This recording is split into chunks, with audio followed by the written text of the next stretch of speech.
Okay, friends, let's continue with this wonderful bike. We are at the point where we had completely changed the front brake pump kit so that the brake feel would be better at the beginning and not so much at the end as I have it.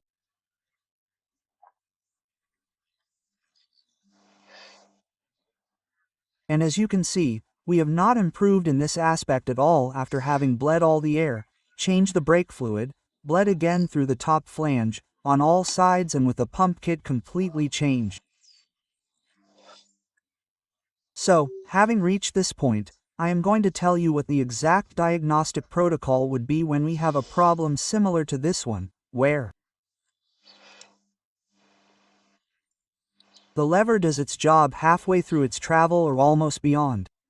Okay, here I already apply full pressure, it brakes phenomenally, everything brakes very well, but look at the space. I only have about a finger's width left. Okay, that feel should be here, more or less. There. And not here, this part here, since it is a centimeter too long, that is what makes the feel not adequate. It's not that it's spongy because it has air, because the air is completely purged with the pump, with everything, but that the travel is excessive. So, let's see what all the steps would really be to isolate the problem. First of all, we're going to remove the cover of the brake fluid reservoir and the front pump to do the first test, which is the brake pump pressure test. We're going to do the first test, which is the return swirl test. Okay, we're going to remove this little cover and we're going to see the return swirl. Look, let's see, because I think this is very interesting. It's called the return swirl test. So, we have to pull the lever very gently, very gently, very gently, and we have to see a small swirl here. If as we continue to squeeze it the swirl continues, we have a problem. If as we continue to squeeze it the swirl disappears, in principle this part is fine. Let's see if I can show it to you. It's at the very beginning, okay? Let's see if you can see the little whirlwind there. Do you see? No, that's not the whirlwind. It's one thing when you pull the handle and a little stream comes out, a little trickle, and another thing is the whirlwind. I'm going to try to do it several times to see if I can see the whirlwind. Let's see. I think you should see it there. Let's see, it's a small whirlwind. I don't know if you can see it. Okay, can. You see the whirlwind there? Oh, I don't think the camera is capturing it well. I can see it clearly. And this is good because the whirlwind is only at the beginning of pulling the handle. Then as I keep pulling, there's no more whirlwind. And I'm being too gentle. Let's see. Can you see the whirlwind there again? Oh.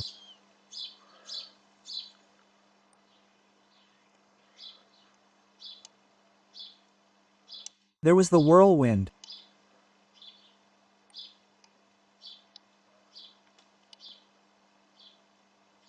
Okay, this whirlwind must only be at the beginning. If there's still a whirlwind as we keep pulling, there's a problem. And this is good.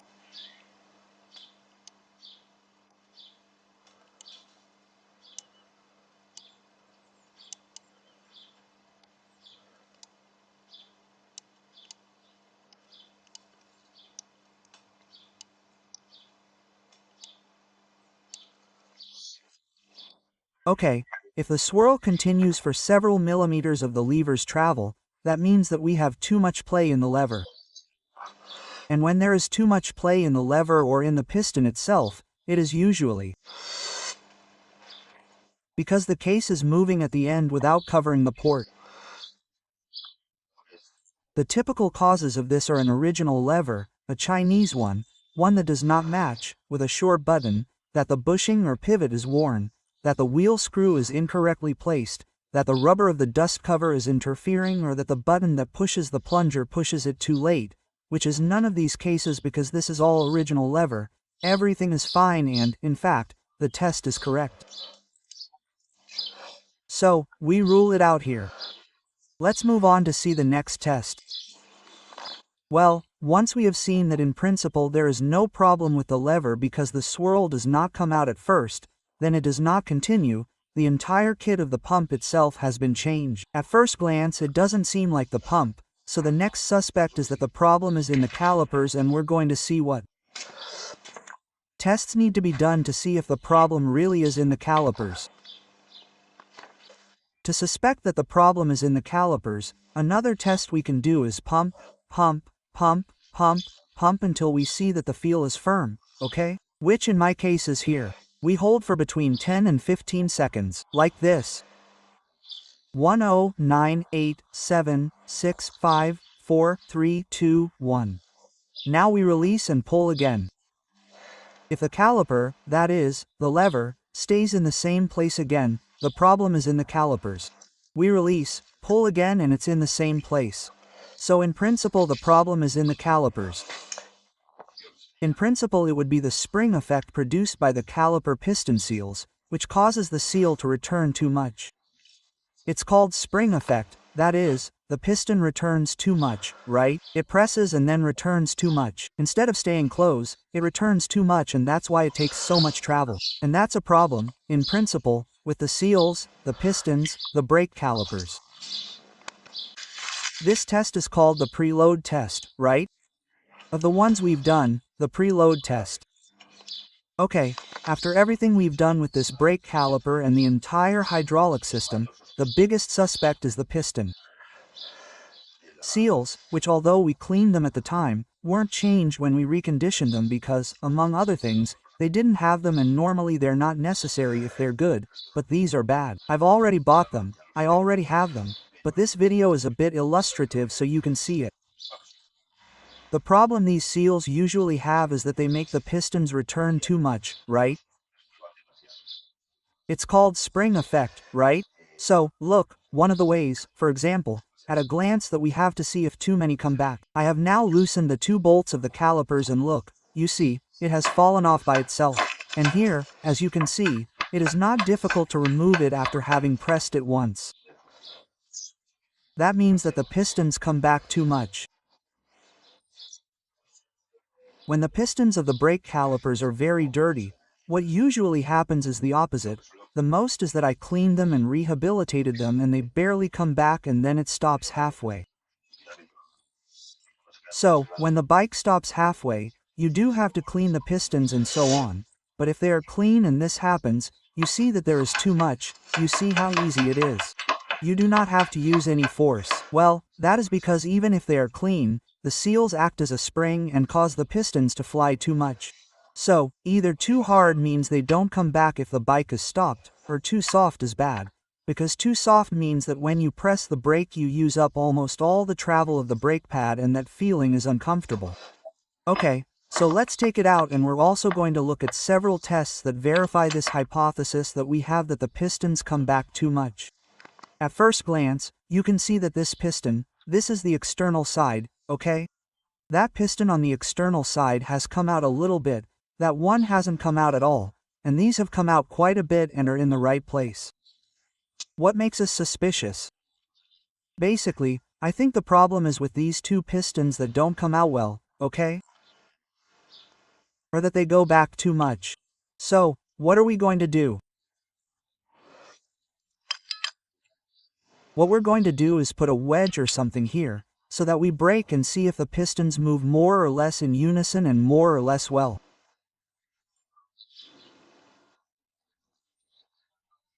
And then the other thing to see is when we squeeze the brake lever, we see how the pistons compress, and then we see how they move back. If they move back more than 1 millimeter, it means they moved back too much and we're in trouble. Okay, and all that is because of the piston seals and dust covers, which means we're going to change them, no matter what. In fact, I'm going to completely disassemble the caliper. I'm going to put it in an ultrasound machine so that everything is clean, and I'm going to change the dust covers and piston seals, okay? And I'm going to tell you what the kit is for that, but I just wanted to tell you what the test was. Well, now the challenge is to remove the brake calipers by first locking the ones that work best with this little gadget, which are the inner ones. And now I'm trying to remove them simply with the hydraulic circuit itself, squeezing the two outer ones. As you can see, this one comes out more or less easily. And now I'm going to block it with this thing here so that this one comes out, because this one doesn't come out. This is the one that's really blocked the most of all. So, well, the challenge now is to get the 4 pistons out without damaging anything. I have this here right away because I'm going to block it too in order not to lose so much brake fluid and then make draining much more complicated due to air and other things. So I'm going to leave it halfway in place, and then when it's time, I'll finish removing it. See, I've already removed the part that was the most difficult, the external one. Now I'm going to block this external one, and I'm going to try to get the internal one out a little. Let's see if I can get it all out later. Now what I'd like to record, let's see if you can see it, is me squeezing, and so that you can see every time I release the brake lever the recoil, which at first goes back a little more than it should. Anything that goes back more than 1 millimeter means that the seals aren't working properly and need to be replaced. What I don't know is if I'll be able to see if I can record it. I'm going to try to squeeze the lever now. Let's see if you can see it here on camera. Sorry for moving it so much, but I'm using my left hand with. Look, do you see how they go back and forth? And they shouldn't come back so much. That's the idea. Well, I'm going to continue doing this until they collide. Let's see if I can get them out. Okay, so I've taken them out at this level, and now I'm loosening the hose here to release the brake caliper. Okay. By feeding it air, I've reached this point because the mouth I have to blow air into it is sticking out and the air is escaping through here. I'm trying to put a cloth on it, a rubber band and such, but so far I haven't managed to get anything that works well. But I think that at this level you can start doing things, so what I'm going to do is disassemble the brake calipers, which is as easy as removing these 4 screws. 2, 4, okay? And then try to get it out by other means. Okay. Well, now I've put the brake caliper on this bench, and since I'm in love with my electric impact gun, it came out right away with the electric impact gun, okay? With this M45-1, the first time. Okay, so now that I have it separated, there are some rubber bands in the middle that shouldn't be lost, and let's see if I can get the 4 pistons out without too much trouble. I hope so. Well, as you can see, I have it separated. These are the rubber bands that I said are very important. They come in the rebuild kit, however, I'm putting everything here.